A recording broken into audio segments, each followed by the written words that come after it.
Welcome to the AI Research Roundup. I'm Alex. Today we're looking at a paper from the Hugging Face trending list, published on October 5th, 2025, about 2 days ago.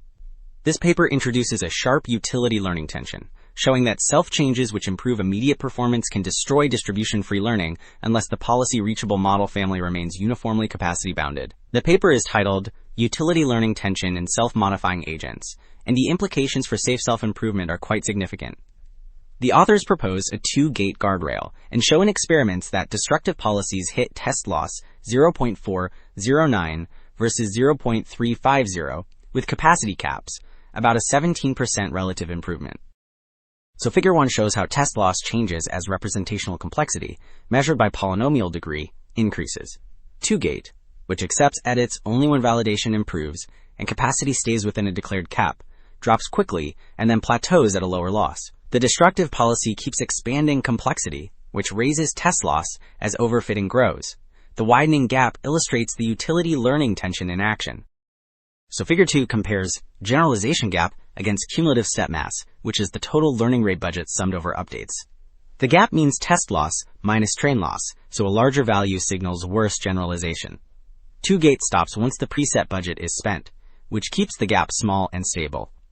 The destructive policy keeps updating past that point and settles at a noticeably larger, persistent gap.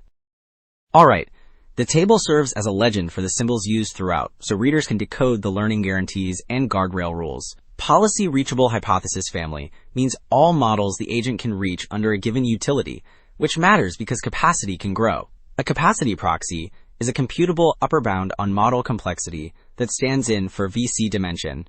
The validation margin tau is the extra drop in validation risk required by two-gate before an edit is accepted. So Table 3 lists the training setup for the algorithmic self-modification runs. The task used a degree 5 logistic model. Training used 500 examples, so overfitting was a risk.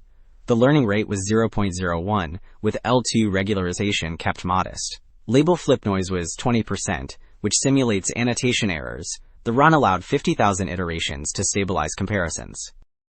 Well, Table 2 lists the experimental settings for representational self-modification, which means the agent can raise polynomial degree to expand features. The training set contained 150 examples. The test set used 1,000 points. The maximum degree permitted was 30. Label flip noise was 35%, which stresses generalization. The capacity cap was 31, so two-gate had a clear limit. Okay, 2 takeaways stand out. First, utility-driven self-changes can quietly wreck distribution-free learning unless the policy-reachable family keeps capacity uniformly bounded. Second, a simple two-gate rule, validation improvement plus a capacity cap, keeps generalization intact. The broader implication is clear. Safe, open-ended self-improvement needs global capacity controls and computable proxies. That is it for this episode of the AI Research Roundup. I am Alex. Thanks for listening.